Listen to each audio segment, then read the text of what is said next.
Now then, it was one summer. One summer when I had to leave my university and go to a summer job. And I needed a place to stay. And I saw this spot. It's called Spartan Hall. It's great. I went and checked it out, signed the lease, started moving in. It was this big, huge, dormish looking building, kind of had a communal kitchen and everything like that, communal restroom. And I was moving in. I was moving in my stuff. It was in my room. And this woman comes in. And she has this wire. It's like a piece of wire. And she takes it and she starts threading it through her eyebrow. And she starts screaming. And I tell her, that's gonna hurt if you do that. She runs off down the hall. I go to the kitchen, and there's a woman there sobbing. She tells me she's locked her soul in a bottle of ketchup and can't get it out. I open it up. She's thankful. I leave. I go next door.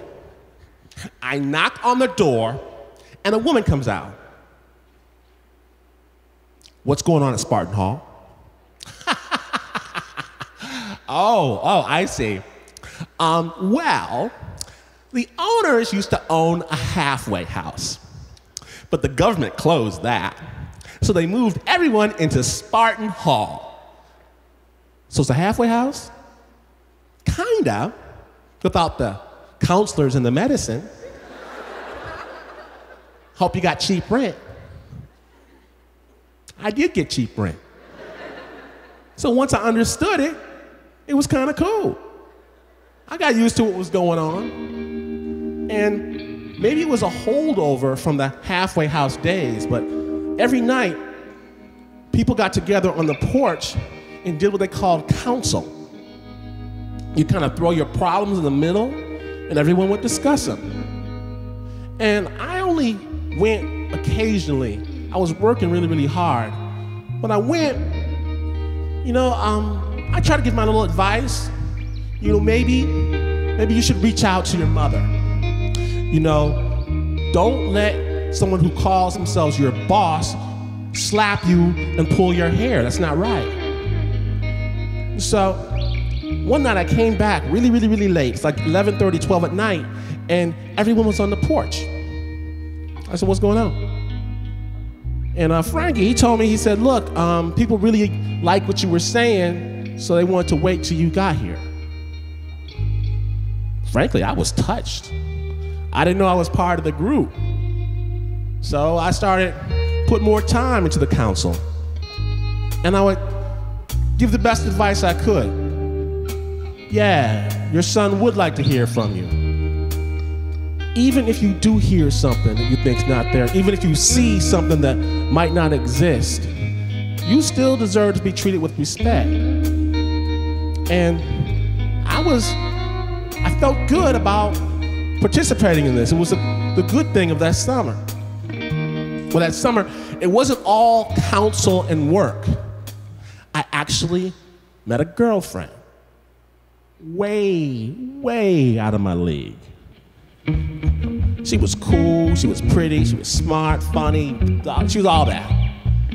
And, I was impressed. I thought, I might start having to make long-term plans with this one here.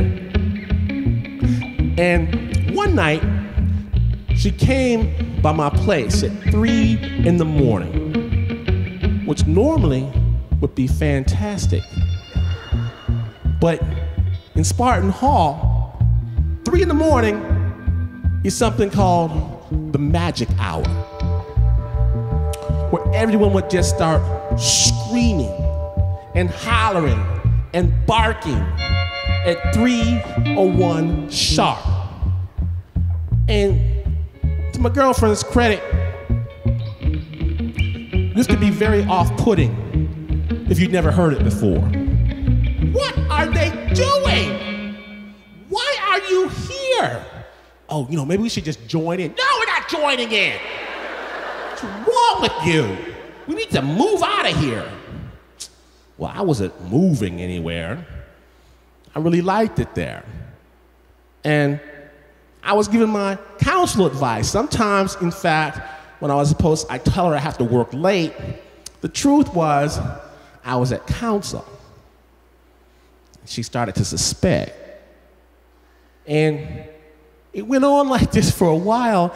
And one night though, at counsel, Frankie said, look, you put into this a lot, but you don't take out.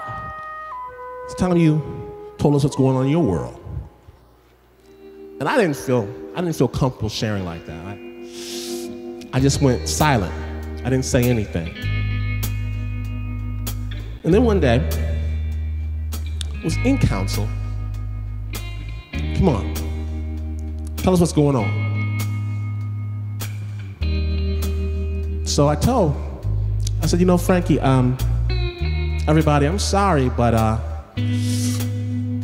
my girlfriend wants me to move out of here. Why? She thinks you all are crazy in the head. And he looks at me, and the entire council looks at me, and Frankie says, we are crazy. We are crazy, but us crazy people were thinking. We got to thinking, maybe it's time you got rid of that girlfriend. No. I appreciate it, but no, I don't think so. I won't be doing that. Turned out, I didn't have to. She got rid of me. She said that I was living exactly where I was supposed to be. Which was ironic, because it was the end of the summer. It's time for me to move out.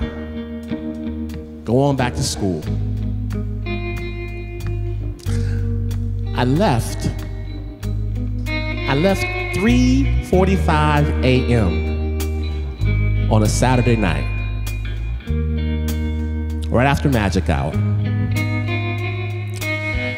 where I went, I held hands, I screamed, I shouted, I cried together for the very first time.